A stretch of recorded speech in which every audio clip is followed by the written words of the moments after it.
আসসালামু আলাইকুম এভরিওয়ান। বন্ধুরা কেমন আছেন আপনারা সবাই? তো আজকে আমি আলোচনা করব American F1 student visa process এর বিষয়ে।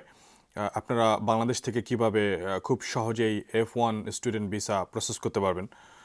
আশা করি এই ভিডিও দেখলে আপনাদের আর কোনো সমস্যা থাকবে না।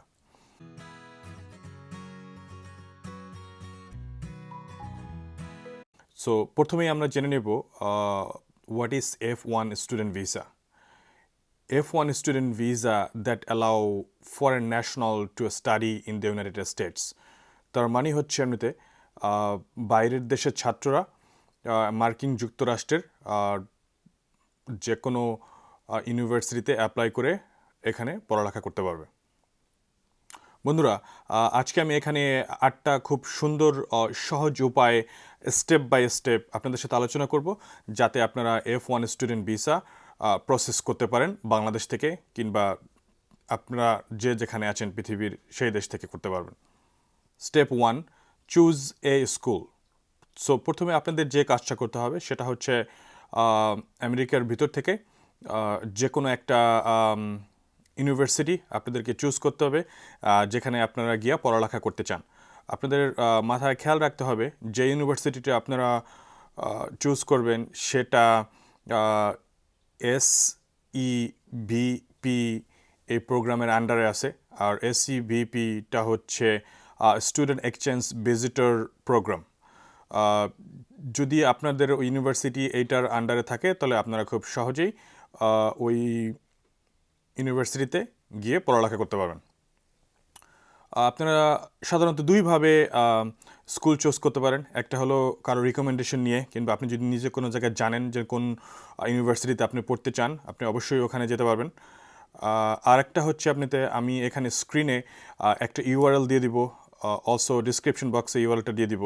আপনি ওই ইউআরএলে গিয়ে স্টেট চুজ করে আপনি এখানে সমস্ত আমেরিকান ইউনিভার্সিটি দেখতে পারবেন যারা SEVP প্রোগ্রাম সাপোর্ট করে, এবং আপনার ইচ্ছামতো আপনি ওইখানে গিয়ে অ্যাপ্লাই করে স্টুডেন্ট ভিসা নিয়ে আমেরিকা আসতে পারবেন। বন্ধুরা আপনি যখন ওই লিঙ্ক ওয়েবসাইটে যাবেন, আপনি প্রত্যেকটা ইউনিভার্সিটির রিকোয়ারমেন্ট খেয়াল করবেন যেন আপনার সাথে কোনটা ম্যাচ করে। প্রত্যেকটা university has a different requirements based on tuition fee, IEL test score, ETC। So আপনার এটা দেখে নেবেন যেন কোনটা আপনার জন্য বেশি স্যুট করে। Step 2, apply to that school. দ্বিতীয় স্টেপে যেটা আপনার করতে হবে, আপনি যে স্কুলটা নির্ধারণ করছেন আপনি পড়ালেখা করবেন, ওইখানে আপনাকে অ্যাপ্লাই করতে হবে এবং অ্যাপ্রুভ হয়ে আসতে হবে। আপনি যখন এই স্কুলে অ্যাপ্লাই করবেন তখন আপনার নানান ধরনের ডকুমেন্টস লাগতে পারে। আপনার IEL টেস্ট স্কোর লাগতে পারে, আপনার all kind of education certificate লাগতে পারে। সো আপনি যেটা যেটা লাগবে ওটা দিয়ে আপনি ওই ইউনিভার্সিটিতে অ্যাপ্লাই করে দেবেন। Step 3, obtain an I-20 form. বন্ধুরা স্টেপ 3তে আপনার যেটা করতে হবে সেটা হচ্ছে একটা I-20 ফর্ম আপনার অ্যাকসেপ্ট করতে হবে। তার মানে হচ্ছে আপনি স্টেপ 2তে যেই ইউনিভার্সিটিতে আপনি অ্যাপ্লাই করেছেন আপনি যদি অ্যাকসেপ্টেড হন তাহলে ওরা আপনার বাই মেইলে একটা I-20 পাঠিয়ে দিবে। তো আপনি সেটার মাধ্যমে পরবর্তীতে ভিসার জন্য অ্যাপ্লাই করতে পারবেন। বন্ধুরা মনে রাখবেন এই প্রসেসটা খুবই ইম্পর্টেন্ট, কারণ এইটা ছাড়া if you are not get accepted for I-20 you can not apply for visa. Step 4, pay SEVIS fee. বন্ধুরা স্টেপ 4-এ আপনাকে যেটা করতে হবে সেটা হচ্ছে আপনার F1 ভিসা অ্যাপ্লিকেশন করার আগে একটা ফি পে করতে হবে, সেটা হচ্ছে SEVIS। এটার পুরো মানে হচ্ছে student exchange visitor information system. এই ফিটা আপনার অনলাইনে পে করতে হবে, এবং এটা সাধারণত $350 মতো হয়ে থাকে। আপনার স্কুলের চুজ কিংবা অন্য ক্ষেত্রে এটা ডিফারেন্ট হলে আপনারা এটা তখন জানতে পারবেন, কিন্তু আনুমানিক অ্যারাউন্ড $350 মতো হতে পারে। Step 5, fill up DS-160 form and pay the visa fee. Friends, step 5-এ আপনাদেরকে DS-160 ফর্ম ফিল আপ করতে হবে। DS-160 একটা non immigration visa application form. যদি আপনার এই ফর্ম ফিল আপ করতে কোনো হেল্পের দরকার হয়, আমার একটা ভিডিও আছে B1 B2 ভিসা প্রসেস, ওই ভিডিওতে আমি ঠিক সেম ফর্ম পূরণ করার বিষয়ে কথা বলেছি, আপনি ওইটা দেখে নিতে পারেন। বন্ধুরা, DS-160 ফর্ম ফিল আপ করার পরে আপনাকে একটা ভিসা ফি পে করতে হবে, ওটা সাধারণত $160 মতো হয়ে থাকবে।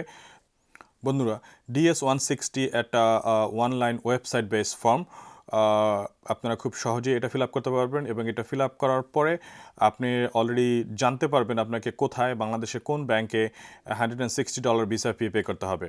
আপনি $160 ভিসা ফি সেখানে পে করে ওই কনফার্মেশন রিসিপ্টটা আপনি রেখে দিবেন, এটা আপনার ইন্টারভিউর জন্য দরকার হবে। Friends, step 6, schedule and visa interview.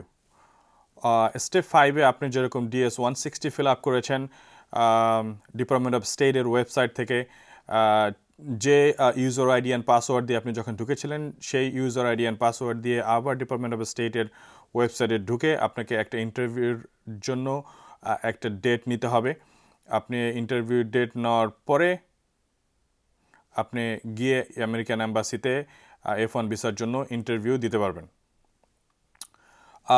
ইন্টারভিউর দিনে আপনার কি কি কাগজপত্র নিয়ে যেতে হবে সেটা হচ্ছে আপনার interview appointment letter, valid Bangladeshi passport, DS-160 form যেটা আপনি ফিল আপ করেছেন সেটা, অ্যান্ড দ্য কনফার্মেশন পেজ সহ আপনি যে অ্যাপ্লিকেশন ভিসা ফি পে করেছেন $160 ওইটার confirmation receipt also, 2 copy passport সাইজের পিক ফটো, অ্যান্ড আপনার ইউনিভার্সিটি যে I-20 ফর্ম দিয়েছে সেটার প্রিন্ট আউট, আপনার লাগতে পারে আপনার proof of financial support and bank statement, সেগুলো সাথে করে নিয়ে যাবেন। Step 7, attend the visa interview. বন্ধুরা, স্টেপ 7-এ আপনাকে ভিসা ইন্টারভিউ ফেস করতে হবে আপনার নিকটস্থ আমেরিকান অ্যাম্বাসির সাথে F1 ভিসার জন্য। এটা একটা ইনিশিয়াল ভিসা ইন্টারভিউ, আপনাকে আপনার অ্যাপ্লিকেশন রিলেটেড কোয়েশ্চেন করা হবে এবং যদি আপনার আরও কোনো কিছু লাগে ইন্টারভিউর সময় তারা আপনাদেরকে জানিয়ে দেবে, বাট এটা usually very smooth process. Step 8, wait for decision. বন্ধুরা, আপনার ভিসা ইন্টারভিউ হয়ে গিয়েছে অ্যাম্বাসিতে, এখন আপনি ডিসিশনের জন্য ওয়েট করতেছেন। মিনস আপনার যদি ইন্টারভিউ সেদিন ভালো হয় তাহলে তারা আপনার পাসপোর্ট রেখে দিবে এবং 2 সপ্তাহ পরে আপনাকে ভিসা দিয়ে দিবে। আর যদি আপনার আরও কোনো কাগজপত্রের দরকার হয় তাহলে তারা আপনাদেরকে ওই দিন জানিয়ে দিবে, আপনি গিয়ে জমা দিলে সেই অনুযায়ী আপনার ভিসা তারা দিয়ে দিবে, এবং কোনো কারণে যদি আপনার কোনো ভিসা নাও দেয় তারাও আপনার সেটা এক্সপ্লেনেন সহ আপনাকে জানিয়ে দিবে। Friends, this is an extra step, bonus step, সেটা হচ্ছে কিছু common question about F1 student visa. যেমন স্টুডেন্টরা জিজ্ঞেস করে থাকে আমি কি স্টুডেন্ট ভিসায় গেলে আমি কাজ করতে পারবো কিনা। হ্যাঁ, আপনি 20 ঘন্টা কাজ করতে পারবেন আপনার সেমিস্টার খোলা থাকা অবস্থায়, স্কুল খোলা থাকা অবস্থায়। যদি আপনার ব্রেক থাকে, স্কুল বন্ধ থাকে, তাহলে আপনি সাধারণত আরও এর থেকে বেশি ঘন্টা আপনি কাজ করতে পারবেন। আরও একটা কমন কোয়েশ্চেন হচ্ছে IEL টেস্ট স্কোর কীরকম লাগতে পারে। So it's all depend on school. আপনি যে ইউনিভার্সিটি চয়েস করে থাকবেন সেখানে তাদের রিকোয়ারমেন্ট আছে, সেই অনুযায়ী যেটা লাগবে সেটা আপনার দিতে হবে। এটা ভ্যারি করে স্কুল বাই স্কুল। বন্ধুরা, আর একটা কোয়েশ্চেন হচ্ছে এমনিতে অনেক স্টুডেন্টরা জিজ্ঞেস করে থাকে, সেটা হচ্ছে আপনার যদি স্পন্সর লাগে, লাইক আপনাকে যে, তো আপনার স্পন্সর হিসাবে সাধারণত কাউন্ট হবে আপনার ফার্স্ট ব্লাড, মিনস আপনার বাবা, মা, ভাই, বোন, আর না হলে আপনি। তো তারা আপনাকে স্পন্সর করতে পারবে আপনার স্টুডেন্ট ভিসার জন্য বাংলাদেশ থেকে।